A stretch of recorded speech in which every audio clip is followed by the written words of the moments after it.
যে বড় খবরে আমরা রয়েছি, ভোট গণনা শেষ হওয়ার আগেই শেষ হয়ে গেল ছোট্ট একটা প্রাণ। বোমাবাজিতে মৃত্যু হলো 9 বছরের ছোট্ট বালিকার। যে ছবি আপনারা দেখতে পাচ্ছেন, তখন কালীগঞ্জে তখনও পর্যন্ত কাউন্টিং চলছে। এই ভোট গণনা চলাকালীন অভিযোগ, তৃণমূলের বিজয় উল্লাস থেকে বোমাবাজি করা হয়। এই বোমাবাজিতে 9 বছরের ছোট্ট তামান্না খাতুনের মৃত্যু হয়েছে বলে অভিযোগ করা হচ্ছে। সিপিএম এর বাড়ি লক্ষ্য করে বোমাবাজি করা হয়েছে বলে অভিযোগ করা হচ্ছে।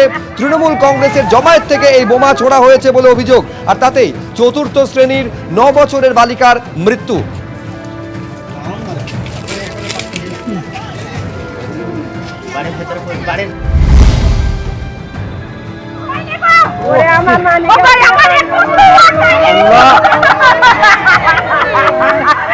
এই জায়গাতেই সেই ঘটনা ঘটেছে। পুরো জায়গাটা কিন্তু প্লাস্টিক দিয়ে ঘিরে রাখা হয়েছে। পুরো জায়গাটা পুলিশ প্রশাসনের যারা রয়েছেন তারা এখানে রয়েছেন এবং প্লাস্টিক দিয়ে ঘিরে রাখা হয়েছে। আমরা দেখতে পাচ্ছি এই মুহূর্তে কি হয়েছিল, কখন হলো ঘটনা?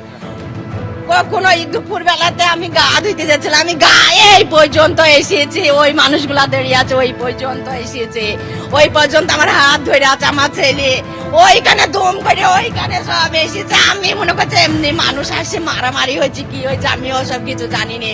পটকা ফাটছে বলে আমার ছেলে ভয়, আজ খেলাও খেলতে যায় না, এমনি খেলতে যায় না। আমার একটাই মেয়ে। কেন বোম মারলো? ওই ওরা জিতেছে, মমতা জিতেছে, তাই তো ওরা ইয়ে করেছে, বোম মারছে, এমনি পটকা ফাটাইছে, আমরা তাই বলছি। এত মোটা কি বোম আমি জানি না, এমনি করে ছুড়ে দিচ্ছে। মেলা লোক ওইখানে একদল লোক ছিল। কোন পার্টির লোক ছিল? টিএমসি পার্টির একদল লোক। আপনারা কোন রাজনৈতিক? আমরা সিপিএম পার্টি করি, আমরা সিপিএম পার্টি কংগ্রেস পার্টি করি, আমরা পার্টি তো করি না, ভোটই দিয়ে আসি। তারা সিপিএম করেন, তারা কংগ্রেসের সঙ্গে আছেন, তারা কর্মী সমর্থক, কোনো রাজনৈতিক নেতা বা কিছু নয়।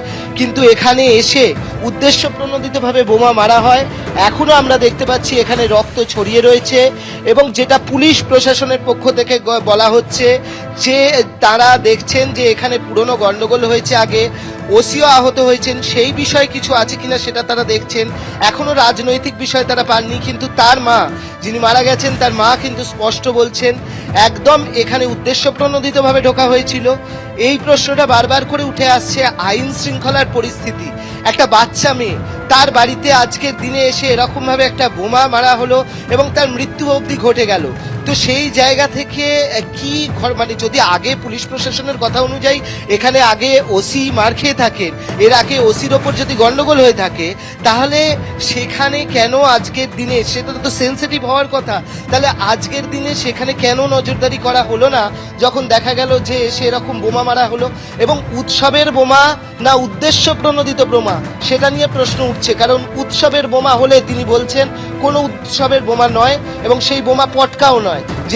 যে বোমায় মানুষের প্রাণ চলে যায় সেটা উদ্দেশ্য প্রণোদিতভাবে মারা হয়েছে।